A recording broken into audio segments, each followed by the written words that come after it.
การก่อสร้างศูนย์ฝึกอบรมวิชาชีพให้แก่แม่หญิงและเด็กน้อยผู้ที่ถือข้อห้ามอยู่แขวงบ่อแก้วภายใต้โครงการร่วมมือแม่น้ำของแม่น้ำคงคาระหว่างรัฐบาลลาวสหพันธ์แม่หญิงแขวงบ่อแก้วและรัฐบาลอินเดียที่ให้การช่วยเหลือล่าในมูลค่า 45,000 กว่าดอลลาร์สหรัฐการก่อสร้างแม่นดำเนินตามแผนและมีการติดตามกวดกาเพื่อรับประกันความถูกต้องตามแบบที่ได้รับรองมาฮอดปัจจุบันการก่อสร้างแม่นสำเร็จห้อยส่วนห้อยและได้จัดพิธีมอบรับโครงการดังกล่าวให้แก่สหพันธ์แม่หญิงแขวงบ่อแก้วเป็นผู้คุ้มครองนำไส้ในตอนเช้าของวันที่ 15 กุมภาพันธ์ 2026ให้เกียรติเข้าร่วมมิทันขันทองธรรมวงศ์คณะประจำภาคแขวงรองประธานคณะกรรมการปกครองแขวงบ่อแก้วท่านโลหิสบับบาเลขาเอกท่านทูตอินเดียประจำลาวมีบรรดาหัวหน้าห้องหัวหน้าแผนกการผู้อำนวยการบริษัทเมืองไพลินก่อสร้างซ่อมแปลงขวาทางจำกัดผู้เดียวเป็นผู้รับเหมาก่อสร้างพร้อมทั้งภาคส่วนที่เกี่ยวข้องเข้าร่วมท่านนางจันปิงโสระธีกรรมการภาคแขวงประธานสหพันธ์แม่หญิงแขวงบ่อแก้วเจ้าของโครงการได้รายงานความเป็นมาขั้นตอนของโครงการและผลสำเร็จในการจัดตั้งปฏิบัติของโครงการดังกล่าวเพื่อสร้างความเข้มแข็งให้แก่ศูนย์ให้คำปรึกษาและปกป้องแม่หญิงเด็กของสหพันธ์แม่หญิงแขวงบ่อแก้วให้สามารถสนองการบริการช่วยเหลือแม่หญิงและเด็กน้อยผู้ถือข้อห้ามให้ได้รับการยกระดับดีขึ้นเป็นต้นแมนการสร้างทักษะด้านวิชาชีพขั้นพื้นฐานให้แก่แม่หญิงและเด็กที่ด้อยโอกาสแม่หญิงและเด็กที่ถือข้อห้ามแน่ใจเฮ็ดให้เขาเจ้าเหล่านั้นสามารถสร้างรายรับให้แก่ตนเองและครอบครัว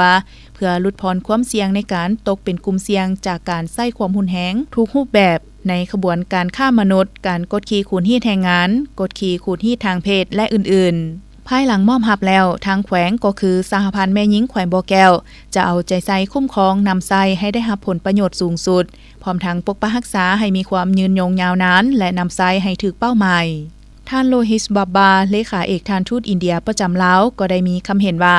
โครงการก่อสร้างศูนย์ฝึกอบรมวิชาชีพให้แก่แม่หญิงเด็กน้อยผู้ถือข้อห้ามอยู่แขวงบ่อแก้วเป็นการช่วยเหลือของรัฐบาลอินเดียเพื่อสืบต่อสายพัวพันมิตรภาพและการร่วมมืออันดีงามระหว่างลาวอินเดียให้นับมือได้รับการเสริมขยายขึ้นอย่างต่อเนื่องและจะสืบต่อในการร่วมมือและสนับสนุนช่วยเหลือซึ่งกันและกันในต่อหน้านํอีกพร้อมเดียวกันนี้ท่านขันทองธรรมวงศ์คณะประจำภาคแขวงรองประธานคณะกรรมการปกครองแขวงบ่อแก้วก็ได้มีคำเห็นว่า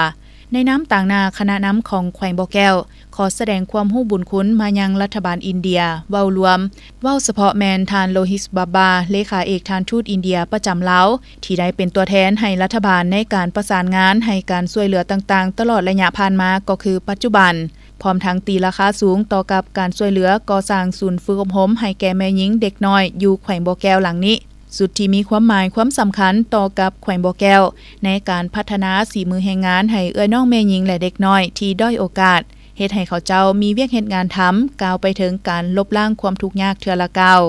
ภายหลังมอบโครงการดังกล่าวแล้วทางแขวงบ่อแก้วพร้อมแล้วจะนำไส้ให้มีผลประโยชน์และเกิดดอกออกผลสูงสุดจากนั้นรองประธานคณะกรรมการปกครองแขวงบ่อแก้วเลขาเอกท่านทูตอินเดียประจำลาวและพนักงานได้ร่วมเปิดป้ายอย่างเป็นทางการเพื่อเป็นสิริมงคลในพิธีมอบรับโครงการก่อสร้างศูนย์ฝึกอบรมหลังใหม่สาภะคะวะโตอะระหะโตสัมมาสัมพุทธัสสะ